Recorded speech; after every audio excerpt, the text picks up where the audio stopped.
Assalamualaikum dan selamat sejahtera. Nama saya Nur Ilhami binti Zulkifli dan hari ini saya akan membuat ulasan tentang filem yang bertajuk Crossroad Wantu Jaga. Saya memilih filem ini kerana ianya sangatlah berbeza dengan filem-filem yang ada di Malaysia kerana ianya adalah bergenre drama penyiasatan, sosial, kepolisan, politik.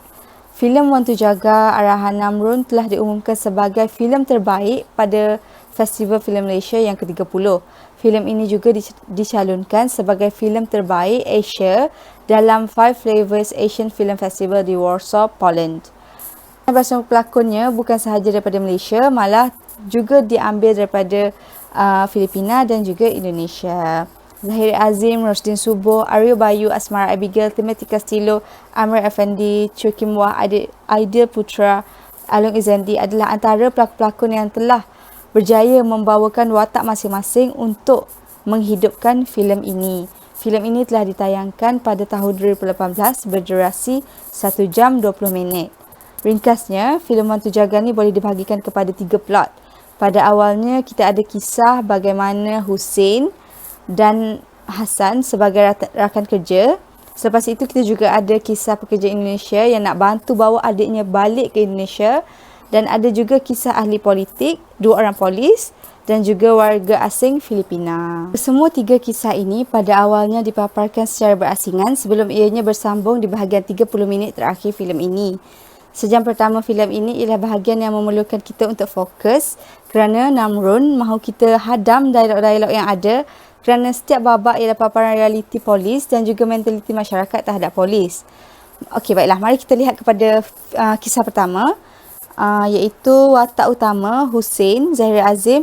Melalui pengenalan awalnya di dalam filem ini, wajahnya yang kebingungan dan dipenuhi luka serta kesan jahitan di mukanya.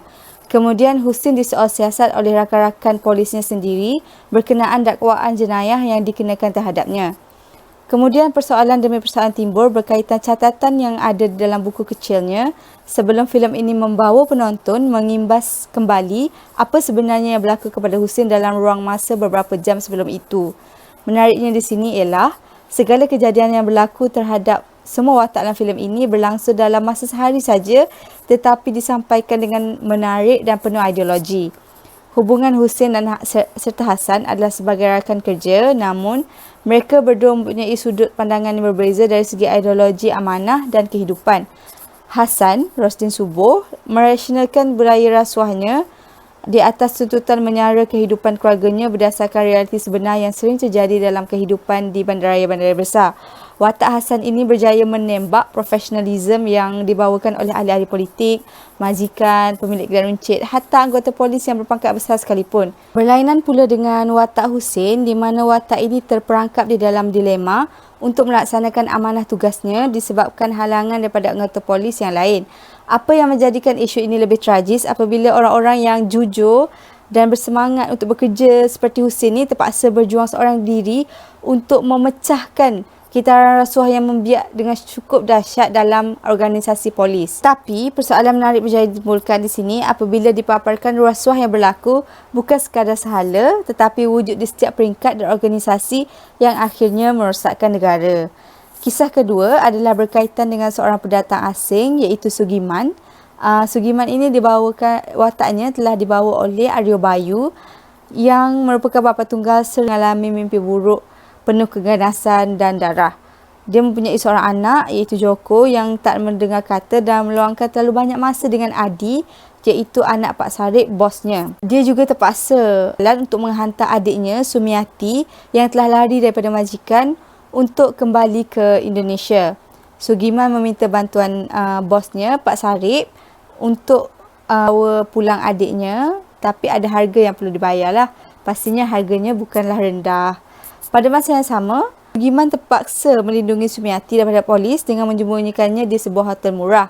Satu perkara yang menarik yang saya suka ulas di sini adalah berkaitan watak Pak Sarip dan Adi yang gemar mengangkat diri mereka sebagai nasionalisme atau dan hero yang nasib warga asing di Malaysia. Padahal sebenarnya mereka ni sebenarnya adalah pendusta dan munafik yang telah mengaut segala keuntungan daripada warga asing yang datang ke Malaysia. Contohnya seperti Babak di mana Pak Sarip konon-kononnya memberi diskaun kepada Sugiman untuk membawa adiknya pulang menggunakan jalan laut. Selain itu, Adi membakar mayat-mayat pekerja tanpa ada rasa simpati atas dasar keuntungan kerana tidak perlu membazir menguruskan mayat-mayat itu. Di sini dapat dilihat orang kaya menjadi bertambah kaya, manakala orang yang sudah sedia miskin ni menjadi makin miskin lah, macam watak pendatang asing yang tak ada pengaruh. Satu lagi plot menarik dalam filem ini ialah kisah ketiga berkenaan watak Rico yang dilakonkan oleh Timothy Castillo yang merupakan tanpa izin dari Filipina serta sahabatnya Marzuki yang dilakonkan oleh Aidil Putra. Mereka ni telah disyaki mencuri oleh majikan mereka yang merupakan seorang kenamaan yang berpangkat datuk dan juga ahli politik lah. Namun begitu, konflik watak Marzuki dan Rico ni tidak diberikan ruang secukupnya untuk berkembang dengan baik, membuatkan saya macam tertanya-tanya sikit apa sebenarnya terjadi pada mereka ni. Apa yang saya excited kat sini adalah tentang Timothy Castillo. Dia sangat fasih sangat berbahasa Melayu sampai saya rasa macam ini alih suara ke? Tapi rupanya bukan. Itu memang suara Timothy Castillo yang berbahasa Melayu. Sangat fasih. Menyebabkan saya lagi excited untuk tengok cerita ni. Akhirnya, pertembungan watak-watak ini telah mencetuskan konflik dan pergeseran yang mendebarkan dalam Watu Jaga.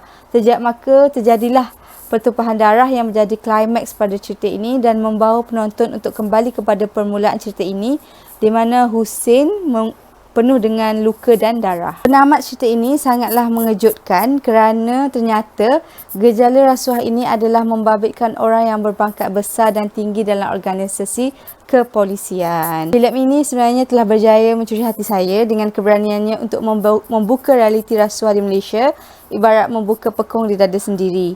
Namun hal ini perlulah didedahkan untuk membuka mata masyarakat untuk menilai organisasi tersebut.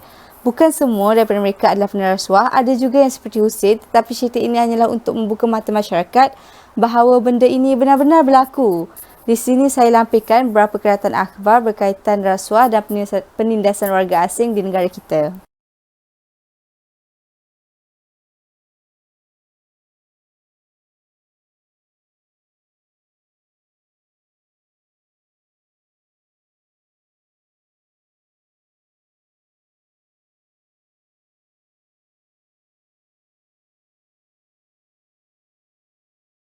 Sebelum mengundur diri, saya ingin senaraikan 5 sebab di sini kenapa anda wajib menonton filem Watu Jaga.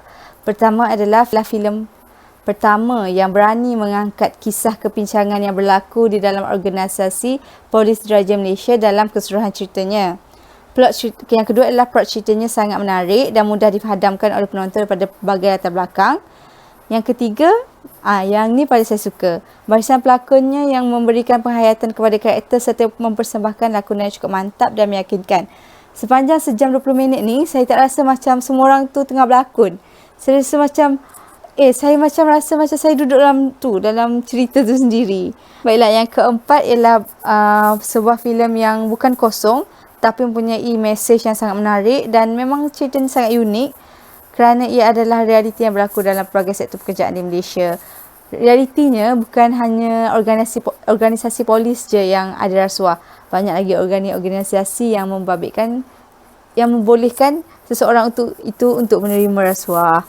Pengakhiran cerita ini sangat menarik dan memberikan kepuasan kepada saya sebagai penonton sejak permulaan filem ini. Adalah sebab kelima kenapa saya akan anda untuk tonton filem ni. Filem Watu Jaga ni merupakan filem yang sangat baik bagi saya. Filem ini berjaya memperkenalkan watak-watak yang menarik, memperjuangkan isu yang cukup tabu di Malaysia dan berjaya menterjemahkannya di layar perak dengan baik.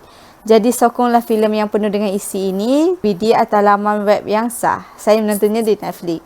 Jadi siapa-siapa punya masa lapang, bukalah Netflix and selamat menonton.